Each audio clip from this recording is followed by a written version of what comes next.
Hi guys, welcome to £3.30. My name is Reem. And my name is the waste man that just got hijacked. And your name? Asha.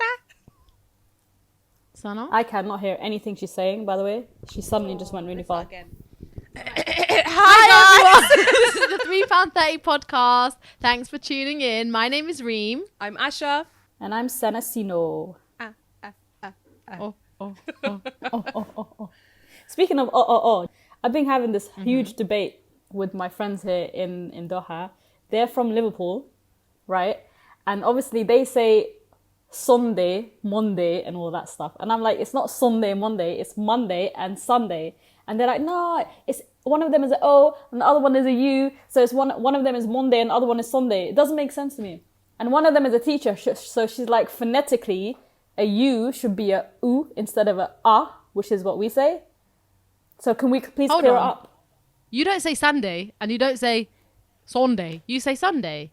That's what I said. I said it's you Sunday. Also don't say Wednesday. Like, no, it's not sun. It's sun because it's a U. And phonetically, a U is meant to make the U sound. And I was like, so does she say, oh, the sun's out? Huh? The sun's out. Exactly. That's what they say. Yeah, but that's just because of their accent. That's just accent, yeah. Yeah, I know it's their accent, and that's what I was saying to them. But they were like, no, phonetically, a U is a U sound, not a sound, and an O is a O sound. So why is it not that doesn't unique? make difference to me. Why is it what? Why is it not unique and not? Why is it unique and not unique? Unique. No, genuinely, she's lying. Listen, I just want a linguist. There was like 3 Northerners against me, so I felt a bit like isolated. But I need a linguist with professional experience to back me. Let me say this, yeah. Asha Ahmed Hussein, yeah, studied English language and linguistics, okay, at university. And I can let you know now, yeah, it's Sunday and Monday. That's it. Auntie in Liverpool, auntie and uncle in Liverpool can say Sunday and Monday all they like me. They also say Pakistani. They say bare things in it. They say chicken. They say chicken as well. Chicken. Obviously, we're not here trying to name names and that. No one's here trying to hurt anyone's feelings and that. But it is what it is, standard. If you don't come from London, you have no say in the English language. I'm so done. Don't listen to her, guys. Don't listen to her. That's a strong one. Now she's creasing, reaching over to her knickknacks, creasing. No. Now she's actually fully gone. I have to say, Londoners are bare racist, you know. I feel so sorry for you, Sana. My apologies, my condolences, fam. So in conclusion, it's Sunday and Monday, not Sunday and Monday. Safe. Okay, cool. Okay, so if you've not been keeping up with the news, this next topic might be something that you won't even see in the news anyways, because it's not being reported on and it's not getting the coverage that it deserves, apart from a few different sort of news organizations like Al Jazeera and the New Arab. And it's a situation that's been happening in Sudan, and it's a funny one because when we first started this podcast, we addressed the situation in Sudan, and it seemed like it was hopeful. It seemed like there was, change was on the horizon, and there was a revolution that was going to happen. Today, when we address Sudan, it's on a more somber note, I think, and it's quite depressing and it's quite sad. But we feel like people definitely need to know, and because there's been an internet blockage in the country, internet shutdown, there's very limited information that's being leaked to us, and there's limited information that's available to us. So if you can, it's really, really important to seek knowledge, which is something that Sana, Reem and I have all been doing these last sort of week or so. But Sana, I think you probably have a better way of explaining exactly what it is that's going on, or even what people could do to kind of find out more information. Okay, so essentially, like you said, I don't know like how far back to start with, but just as a quick summary, there have been protests in Sudan since, I believe, December, and until about a week ago, they were quite peaceful. I mean, in terms of comparing to protests in other parts of the Arab world, these were quite peaceful and they seemed to be very hopeful, as you said. So the military came out in support of the protesters, and there were a lot of talks and negotiations happening. And they did stall a few times, but it still seemed like, you know, dialogue was the way forward until about, I think it was, I can't remember the exact day, but it was actually on the night of Eid. So on Monday night, there was a protest, a sit-in outside the military headquarters, which has been happening since December actually. So it was nothing new, and the military came out and basically attacked the protesters and shot them, and, you know, started arresting and detaining everyone. So it was quite a sinister attack on protesters, and it was not it wasn't even like you know, in response to riots or anything like that. It just kind of randomly happened. But the thing is, and I think this is what a lot of people are missing, this is what's missing from the conversation, is that prior to this crackdown, the Sudanese military leader, who essentially right now, because, you know, Bashir has been ousted from power, is the president. So the military leader traveled to the UAE and Saudi Arabia just before this crackdown happened. And what he did was pretty much, and this is what analysts are saying, the funding that they he pretty much got support from the Saudis and the Emiratis, and as soon as he stepped back into Sudan, that's when, you know, they took real control of the situation. And I think that's something that's been missing a lot from the conversations outside of Sudan. But from what I understand, within like Sudanese spaces in the country itself, you know, loads of protesters have been calling out the Saudis and the Emiratis for like trying to take control of their revolution. So protesters have been calling for like the Emiratis and Saudis to basically, you know, leave them alone and let them continue on with the revolution. Yeah. But apart from that, that's the latest.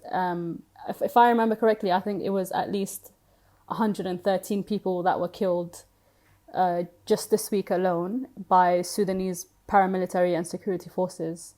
Although I think people on the ground say more than 250. Yeah. Sana, has that number been confirmed? Because from from various different news agencies, the number seems to be different. So when I looked on Al Jazeera, it said 61. And then you look elsewhere and it says, you know, over 100, because there have been bodies that were found in the River Nile, which is horrific. So it's like there's like a difference of opinion in terms of what the actual death toll has come up to. Yeah, I think naturally because of the situation right now, so there's a huge like media blackout. You know, not many people have access to the internet because they've shut that down. So naturally, there's going to be like different views on the death toll. But from what I've seen, and I think what the most like solid one is, I think it's safer to say more than 100 have been killed, because the death toll that says 60 have died was actually just on the night of the raid. So the day after that, they pulled 40 corpses from the River Nile, and that took it to 100. So anything after that, anything before that is basically incorrect, I believe. And it's such, I think what's different about this situation is that, like you said, like that they're not attacking violent protesters. It's literally innocent people, bystanders, doctors who are trying to tend to people that are injured. It's just anyone can get it, essentially. And like it's children, like there's been reports of children being raped. It's horrendous. Like women are being raped, men are being raped. And it's just like, I think what makes this so interesting is how quiet as well a lot of people have been. And I guess that's come from not having a lot of understanding or knowledge, or because I remember when I posted it on my social media, loads of people were like, what the hell, we had no idea this was going on. And it's bizarre, and it's big. Yeah, wallah, like bare people didn't know what was going on. They were like, what the hell's going on in Sudan? Like people just, because you can imagine if you're not really on social media like that, you don't really have an idea of what's going on because it's not really being reported on in the news. And it's like, it's shocking how quiet people have been and how hesitant different news organizations have been to sort of report on what's going on. And I think that's part of the frustrations. I remember even I think it's unfair to say that it's not been reported. Like if you go on any news platform right now and check their website, be on there, yeah. It will be up there, front page news. And it has been since December. I can't lie, but I think the difference is in that people don't seem to care, and that's like the truth of it. And it's because there's no sense of emergency. We all know, right, that the media has so much power in sort of shaping narratives, and getting people to understand that something is really, really important. But I think it just feels like there's no sense of emergency. Like no one, whenever anything happens, whether it's in the Middle East or whatever country it is, normally, like, I'm gripped to my phone looking for like more information. That's just because of who I am and because I'm a journalist and interested in this kind of stuff. But just in general, everyone wants to find out. Everybody wants to know like what the hell is going on. But I think what makes this situation really sort of bizarre is how people just don't know exactly what's going on. And like even like when I posted stuff about the rapes happening in the country, people were like, "What the hell?" Like we had no idea. We knew that there was a protest going on. We knew that there was some sort of like revolution that was going on. We knew people wanted to change something, but we didn't know it was to this extent. We didn't know what was happening.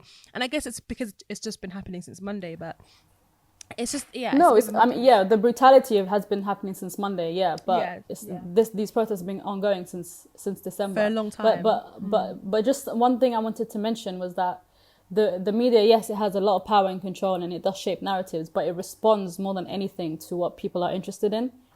Like if I'm being completely 100% honest, and I know this and you probably know this as well, of course, as a journalist, but what we look for, of course it is public interest.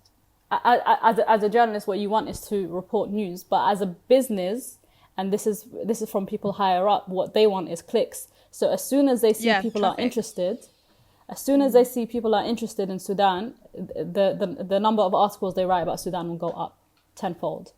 Only if they see there's interest in clicks. So it's a two-way thing, I think.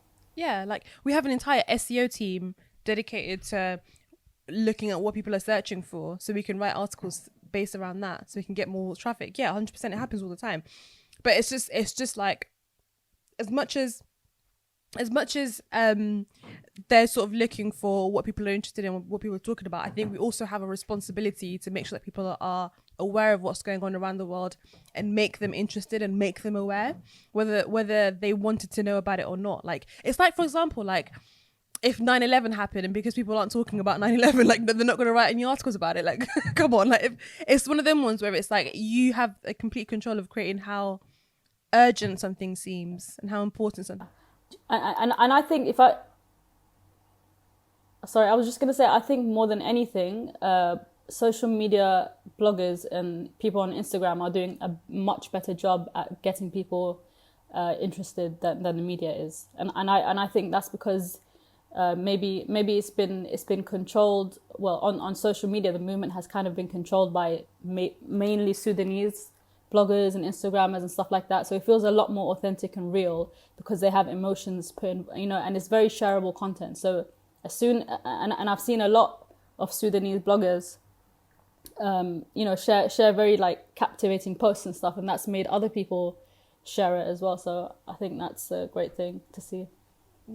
I think what's interesting as well is that one of my followers, actually, Nagla, she messaged me and she was like, "Yo, Asha, this is what's going on in Sudan at the moment," and like she's Sudanese, and she was like, "I wouldn't normally ask for anyone to do this, but the situation is like this," and she explained everything, blah blah blah, and she was like, she goes, "I know there's nothing that we can do like physically, but she was like, I would really, really appreciate it if you were to post about this on your social media," which any other person would be like, "What?" Like, some people can be like that. Do you get it? But and in that moment, I was just like, I'm such a fool. Like, when you just feel like I have this platform, I can definitely tell people more information about this, rather than because sometimes you get lost in the whole journalistic sort of mindset of just kind of like just researching and looking at stuff yourself, and like kind of because you're in that sort of news environment, you feel like you're doing enough, not realizing that actually you also have a very separate platform with people that you don't reach when you're at work. Or so so I honestly really do appreciate that. And if you feel like you want someone who has a big platform to be talking about something, definitely reach out to them and be like, "Hey, like, did you know this was going on? Like, I think it's so important for people to find out. So if you want to, you can share it. Like, I would really appreciate it if you could share about this and that, blah, blah, blah." Yeah. And I think that's the biggest thing. That's the most effective thing that we can do, from far away. Create awareness is the absolute minimum. So who's been watching Love Island? Can't lie, I'm not. Sana doesn't watch Love Island, yeah, and obviously the resident Love Island lovers, Reem and I, have been stuck onto it like glue. Can I just say this is the first time? Can I say this is the first time I've actually watched it, and I felt really ashamed of myself because you know the ones where I don't know if you guys do this, but you have some sort of it's really bad. You know the ones where it says, you know, on Instagram when you see the memes where it's like you lot that don't watch Game of Thrones think you're mature, innit? And then I fully thought like, yeah. And I felt the same with Love Island. But then this year I was like, I just got into it. I got sucked into it. And I'm not going to lie, Is it good? I heard this year was crap compared to other years. But then give it like a month and then we get to know everyone's characters and stuff. It's always different. Shit. The beginning's always It's crap. In the first few days and everyone's like, yeah, it's dead, right off, turn it off. And it's like, just actually... Can I just say also, I wasn't involved in the Sudan conversation, not because I was bare quiet and had nothing to say. It was because I went out to my car quickly to give it to my mechanic, my car key. So please don't think that I'm like just bare talking now and not when it's something that's actually very deep. Anyway, so I was watching and then I was like, my dad walked in and was like, "Are you really watching Love Island?" I was baffled. Your dad knows what Love Island is. Yes, he does. I said, "What? Why do you know?" He's like, "It's been on for time," and I was like, "What?" Anyway, and then he was like proper ashamed. I said, I can't help it. It's just so juicy right now. And at the end, I was like, oh, proper left on a cliffhanger. I was looking for spoilers everywhere. So yeah, I'm on it. And I think, Sana, you should watch it. I think you'd enjoy it. I can't lie. I feel like if I had easy access to it here in Doha, I probably would. There have been so many interesting conversations that have come out of the back of it. Like, for example, there's one character, his name's Joe. Character? Yeah, he is, bruv. There's a guy called Joe on the show. And he is displaying like this really sort of bizarre manipulative behavior. Like he's very emotionally manipulative. Like 2 days in, one of the girls wanted to go on a date. The girl that he likes called Lucy wants to go on a date with a new guy called Tommy Fury who buffed him, So when I said he was buff, you were like, what are you dumb, Sharif's better? No, he's buff. Nathan, I never said he was buff. The mutants there, fam. Someone just did it. I completely forgot who would be editing this. Anyway, carry on. No. In the house, Tommy Fury is the buffest one. We can all say that. You literally said Sharif is nicer. No, I said Sharif is nice, but Tommy Fury, he is the buffest one. You're actually annoying. Maybe because I like dark skin. I like dark skin boys. Anyways, long story short, Tommy Fury's Tyson Fury's brother, by the way. So it's like a bit of a square. It's a bit of a square love angle. Love triangle. No, but it's a square one though, this one. Love square angle. Because Amber's involved. Amber at one point was involved. Have you been watching it? Yeah. So what's happened is that... Amber's not really been involved.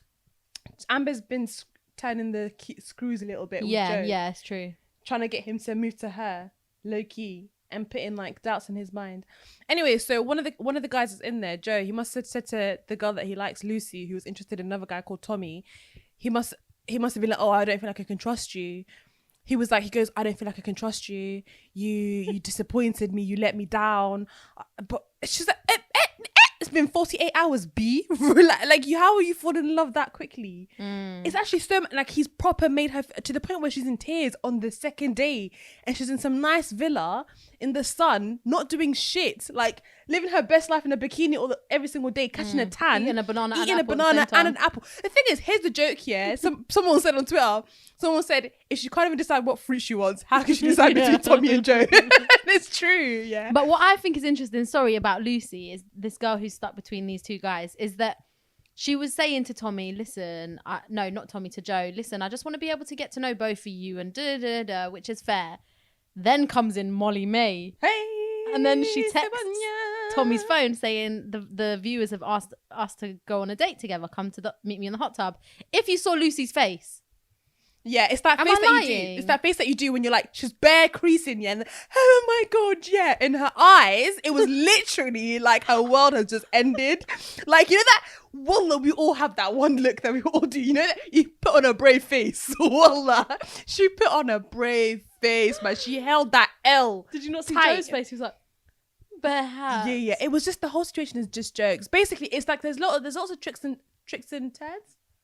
And it's very indicative of how the human brain works, especially when it comes to like love and how we think with our hormones more time. And like it's just it's a very interesting show, Sana, and I think you should definitely watch it. The other conversation that's come out at the back of it is about Yewande. Oh yeah. So the show has been criticized. Yeah, the show's been criticized even since last season about how they sort of how the black contestants their experiences essentially isn't always the same as the other people that take part in the show. So last year we had Samira, and Samira was on the show for quite a bit actually. She was on for quite a few episodes. And I guess in that time the viewers had sort of developed a relationship with her and like really felt connected to her. And there was so much backlash because it didn't seem that the producers were bringing in boys that actually like black girls. So in turn it made her sort of reflect and look back on herself and made her feel like she isn't pretty because you have all the... So it kind of just reaffirms that whole kind of stereotype and like insecurity that any black girl would have, or any like sort of non-white girl would have, which is like, oh, like if you're not blonde, you don't have blue hair, if you don't have a slim body, Blue hair. Did I say blue hair? Yeah. If you're not if you're not blonde, if you don't have blue eyes, if you don't have a really slim body, if you don't have six pack, if you're not just like, you know, typical girly girl next door sort of look, yeah, then you're undesirable essentially. And that's how Samira is made to feel. And like, if you look at Samira, she's beautiful. She's such a pretty girl. So it doesn't make sense why she never really found success on the show. And now what's happening is that they've put Yewande in, who is a super intelligent girl. Like, Sana, who goes to uni when they're 16, bruv? Like, she's a scientist. Like, she's super, super smart, gorgeous body, beautiful skin. Like, I remember when she came in on the first night, I was like, rah, go on, sis. Like, her hair, everything was just on point. Like, her skin was beautiful, yet she never got picked. And then her Michael, who's Sharif. mixed race, and Sharif, who's black as well. This is coming from a girl that's about to have mixed race kids in the Anyway. future. Mixed race kids, sorry. Mixed race. Mixed nape. Sorry. I love that. Your kids are going to be mixed nape. She's very dying. Sorry. I love a good pun. So, Yewande, Michael, Sharif, and who else was on the... What's her name again? Anna. Anna's Middle Eastern. I think we think she's Persian. Yeah. They were all basically the ones who nothing came out of for that, and I was just they like, got put on the wow. subs bench basically.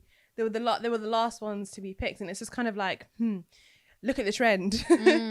But Amber's done well, but because Amber's a mixed race girl, of course everyone will love her. Do you know what was so funny? It's the fact that at one point Tommy must have gone to... Tommy is mixed race as well. No, he's not really mixed race. He's like... He's a traveller. He's English. He goes, he's French, he's Mauritian, he's this, but he said his bare mixes, Oh, yeah. is he? I thought he was just... He said it in last night's episode. He said his bare mixes, but you know the ones where it's like faint in it in the background, yeah.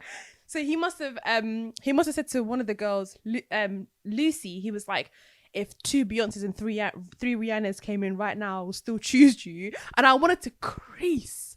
I wanted to laugh because you fully named 2 black girls.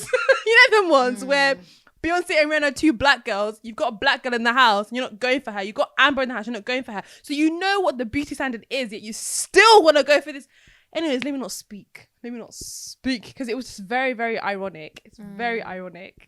I just didn't want to say anything. I was like, okay, calm in it. Obviously, that just shows that he didn't even name a dark skinned girl. Not gonna lie, if he said Kelly Rowland, it would have been a different situation. But Uncle said hella light skinned white passing girls. But calm, bye. This sounds like a show that you're really into, like more than I expected. I'm proper. It is interesting though, because you're right. The dynamics that you see and the discussions that it causes with people that might not be having these discussions otherwise. It's actually decent. People that don't have these experiences, like you really do get to see it, even though it's like a very dramatized level, and it's completely completely not dramatized, realistic in the slightest. very, very like dramatic, and the whole situation, and it's probably like you said, it's not realistic at all. It's still interesting to kind of have a little peephole into the lives that some people live and like how they sort of look for love and their interests, and to look for parallels if there are any. More time no. But. And also I feel like it says a lot about how we're very much on the instant gratification thing. So as soon as there's a new girl or boy in the villa, everyone's eyes are like, laters, literally. they forget the couple. Forget your couple. You're done. They're into the new person. Do you know what I mean? And it does highlight a lot of things. Did you guys used to write so? What should we talk about on MSN? Yeah. Thank you, Sana. Bruv, Shams, you didn't have MSN. I wasn't allowed on MSN. Did she not? There you go.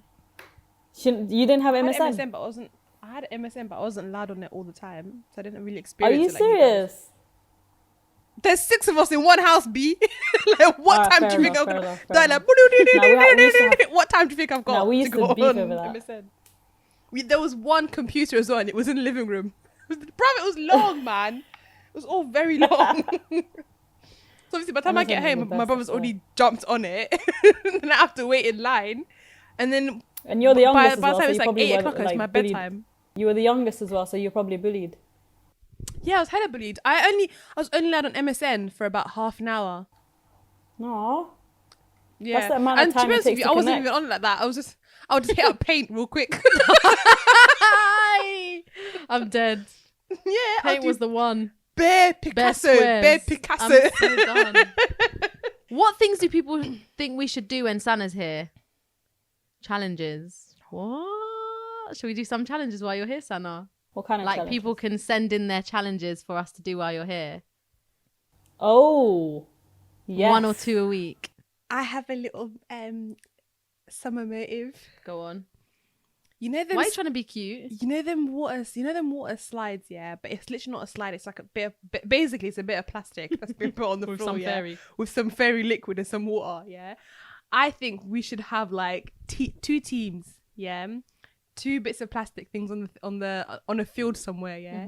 You got to run through that plastic thing. Obviously, slide through it. Get up. Get to a point and run back and tag the next person in your team, and they do the same thing. It's like a little circuit, essentially. Yeah. How many friends do you think we I have? am. We have bare friends, It's man. just going to be us 3. And Fajr. And And Nathan's gonna be there with a mic. Nathan's gonna film it and make it seem sick. He's gonna put his filter on everything on it. You know that orange blue filter that he puts on everything. He loves a warm look. With like slow motion. Like this. like our little quad biking video that you made. I swear you made us look like we were sick. And meanwhile, we're getting stuck every 2 minutes. I feel like I really captured the mood that day. And I feel No, like, we I feel were like I getting did, stuck man. every 2 seconds. No, we had bare fun, man. I feel like that video was. That just- was amazing. that video was My dorky, favorite bit man. was Reem struggling at the beginning, going 2 miles an hour. You It's were so literally going different to from left to driving. right, left to right, left to right. It was so hard to control, man. I think I have a video of you just going left to right. I I like the way you're dying about this. It makes me feel great. Oh, it's so cute. Bless you. I think we'll find bare things to do when Sana comes. I think people should send in challenges. People send in your challenges, what we should do in and around London. Sounds so much fun already. By the way, I hope you guys Literally- know that when I come to London, we're gonna do bare YouTube videos. Cause man went out today and bought a G7X, so you know it's serious. Right. Hey. Mark Damn 2. right. Yeah, buddy. Right. What with the polyp nip? The what? The what? Polyp nip. The what? What, you don't know about it. You lot aren't technical. No. What did you say? Say it again. I said polyp nip. You didn't get the right one then, B. That's not the latest. No. Carry on. You need to spell that word because I don't know what the hell you're saying. I'm hearing something different. What did you hear? Polydeck. What's a polydeck? Yeah, that. Oh, what's a polydeck? What is it? It's a feature. What? Let me Google that, Tim. I don't know, but I got the latest G7X, so me and I don't Fajr think are it's the gonna, latest if you it don't know, have a poly deck or a polyp nip. Listen, yeah. Polyp neck.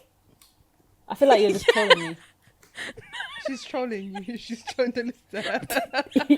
Idiot. Look at her. The only reason I take it seriously because of Nace. I gave you a different name each time. Like polyp neck. Yeah, so polyp neck. Oh, you're taking the piss out of me, Reem. Oh, Reem. I'm not taking the piss out of you. Don't say that. Yeah, no, I'm gassed. I'm gassed for you coming. Thanks, mate. It'll be very exciting. Did you guys hear about all these different MPs, Tory MPs, who are in the Tory leadership, coming out being like, oh, we took drugs when we were younger. So I think what's his name? Not Rob Stewart. Am I saying Michael Gove.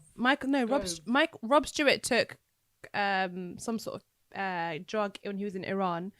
Michael Gove sniffed cocaine when he was wee bit of that. Wee bit of cocaine when he was a student journalist.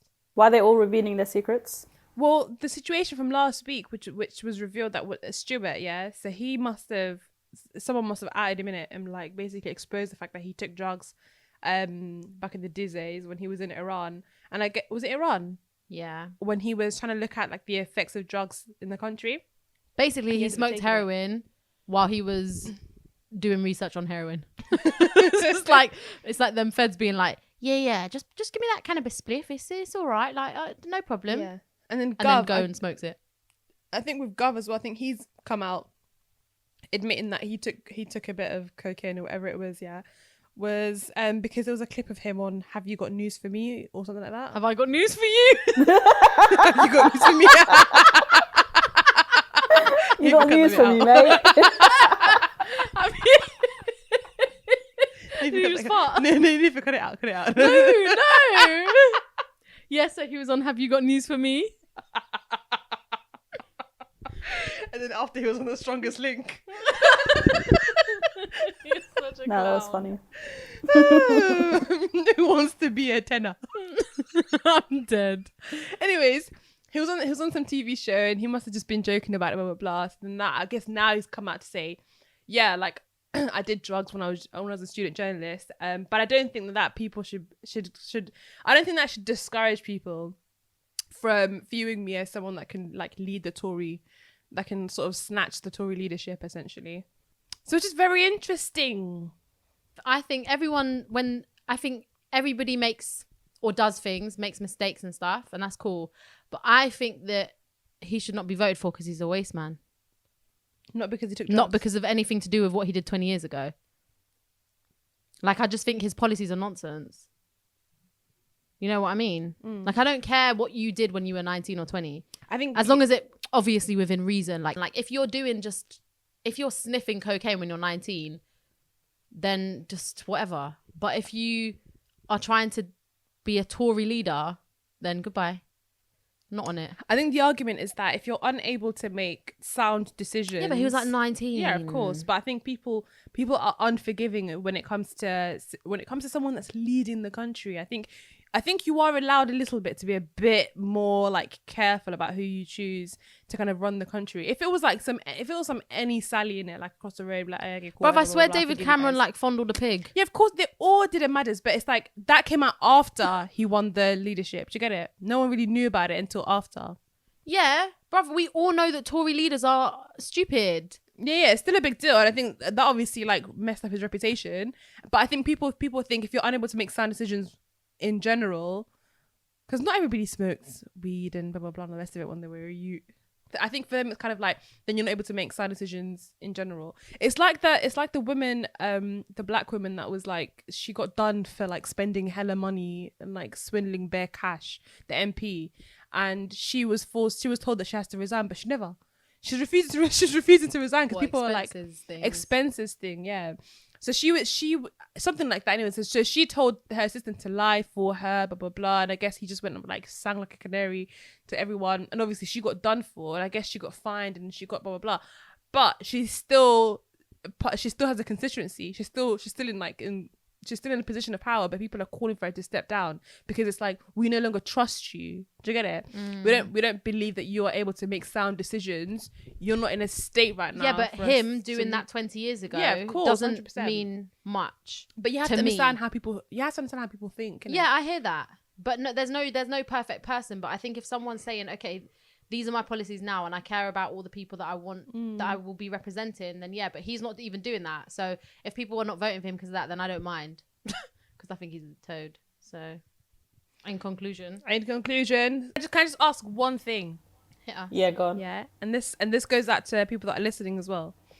What's one thing that you used to do when you were a kid that used to slap that you wish you could do today, yeah, but you can't? So my thing was obviously sitting on paint all day and just drawing bare stuff and using the spray brush and just doing bare like stickmen. Like I used to do saving hella JPEGs, yeah. What were you guys? What was your one thing that you used to love? When I was younger, I'd make my dad walk on one side of me and my mum walk on the other. I'd lift up my arms and they'd hold it and they'd swing me. I would get swung. How old were you? I was like 4 or like young. Like I was young, but it was the thing where I had to be small, innit? Like, you know, little child. And I'd be like, stand there and swing me. And now I can't do that. That's what? mad cute. But yeah, I miss that. I'm not even going to lie. I don't remember the last time me, my mum and dad walked on the road together. How about you, Sino? I'll tell you guys a very, very deep secret that I have. I don't know if I should, to be honest. No, you have to. Is it deep? Okay. So, when I was younger, and this is something that every single member of my family takes the piss out of me for, but when I was younger, right, and I'm saying like 4, 5-ish, I used to, so when we were, I don't know, maybe I've told you guys before, but when we were like super, super young, like babies in Yemen, my parents used to record us just in everyday life on like cassettes, and then we used to like listen to them back. So basically the olden version of vlogging on cassettes, we used to do that, right? So when we got a bit older than that, we used to like play back these cassettes, and it was at a time when obviously I was like a little baby talking shit into the recorder, and I used to say to my mum when I was listening back to it, I used to say, "Mama, can we please go and see Sana and Sumaya again?" Like just genuinely believe that I can go back to where these recordings were to meet the younger Sana and Sumaya. Like I really, really genuinely thought I could just go, if I go back to the same spot, that I would find them there. She's like, "Sana, we can't, we can't, because this is you." And I was like, no, can we please go? Like, I know we can see. And my family take the piss out of that to this day. Every single time. You're so cute. Oh, mashallah. Sana, man. No, honestly. Mad cute. I think You you know still what? protect Sana. Even if you, of course, please. a few years ago, my mom was like, "Sana, do you still want to go back to?" We were in a place I called love that. She's like, "Do you still want to go back to Bella and see Sana and Sumaya?" I'm like, "Yeah, fam." Like, I genuinely believe they might be. Do you ever watch your wedding video and be like, "Can I go back?" I want to go back and meet the younger Asha. Oh, no wonder you're a vlogger. No wonder you're a writer. No wonder you're who you are, fam. You're mad Makes cute. sense, isn't it? It makes sense. hella sense. Mad cute. I'm I was such just an stupid. idiot. I used to wonder how people in TV were actually in it when it was so small. Well, I used to think that they go in from the back. Wallah, I used to think they go in from the I back. used to think they were sat in the TV like some dipshit. Yeah. So mum, I said to my mum, how I did used to they check get the back there, of the though? And she was TV. like, My mum, for the longest time, told me that she was 45, yeah? For every single year, her birthday. I'm like, "Mum, when's your birthday?" I'm 45. Every single year, yeah? 45, every single year. So then it got to a point where I must have been in secondary school, fam, year 70s, yeah? And then someone must have asked me, I must ask teacher, "How old are you?" And she was like, "Oh, I'm 6 something." I was like, "No, you're not." I was like, grown-ups don't go past 45. I genuinely thought grown-ups didn't have a birthday past 45. "Oh, I thought once you hit a certain age, that's it, you're done. my kids are superior." Do you remember when you used to be in school and you'd be like, "Mum, miss," and you just get bullied the whole day. Oh, I remember this one time I must have rushed this little ute, yeah, in my school. God. I know, I was a different person. Well, I'll be damned. I remember What did she this say? must have been, I rushed this little boy, yeah, in school. Wow. This must have been in science class, year 8 or something, yeah, year 9. I was such a tomboy, wallah. Like, I only became a girly girl when I hit like year 10. Anyways, so this boy, I don't know what he said to me, but it just pissed me off differently, yeah. Do you say Somalis are funny? I don't know. And I was fuming, yeah. And I said to him, I was like, "Say it again." Yeah. And he said it again, and I was like, "One last time." And I got up at this point, yeah. I was like, "One last time before I knock you out." And he said it again, Wow. and I put him in a headlock, yeah, and then I started hitting. All of his boys started creasing, yeah. So I started hitting him. I pulled his shirt over his head. You know the ones where you're not really that violent, yeah. So I pulled his shirt. He was bare short as well. So I just rushed him nicely, and then the day after, he basically apologized to me. But back in the day, oh my days, I remember I used to be no, but low key I was a bully. I'm not actually like a mean person, but when I was younger, yeah, I was a low key a bully. But it was like because I was trying to be protective of myself, innit? Once I was in French. This is the one and only time I ever got physical, like had a fight with anyone, and it was weird because it was a friend of mine. He was a guy. We were sitting in French, and he was sitting next to me. I don't know, I can't remember what he was saying or doing, but it was proper annoying me. And eventually, I don't know, I kind of just blew up. So I was like, I got up and I stood over his head, yeah. And I was like, say it one more time. And he said it, and whatever he said. And I literally punched him once on the head and sat back down. Like, proper punch, and then sat back down. And everyone was like, what the hell just happened? Some calm fight. What did he do? I think I was shocked. I don't know. He was just shocked. He was like, "What the fuck?" He started bleeding. Oh, Oh, it's so funny. Anyway, guys, my mum's coming back on Wednesday, which I'm very excited for. So when I'm next recording, or when we're next recording, she will actually be in the country again after 3 months. Oh, bless. Wow, 3 months. I'm excited. Yeah, Inshallah, long. توصل بالسلامة. Yeah, man, inshallah. All right, folks, it's been emotional. Thanks again for liking in. Keep the Instagram messages and all of that good stuff coming through. We are on Spotify, YouTube, iTunes, forgot everything but SoundCloud. And I'm shouting because my headphones are bare on. Sorry, Asha. I was bare screaming. Yeah, you're bare screaming. I'm so sorry. Thanks for listening, guys. See you next week. Bye. Bye. Bye.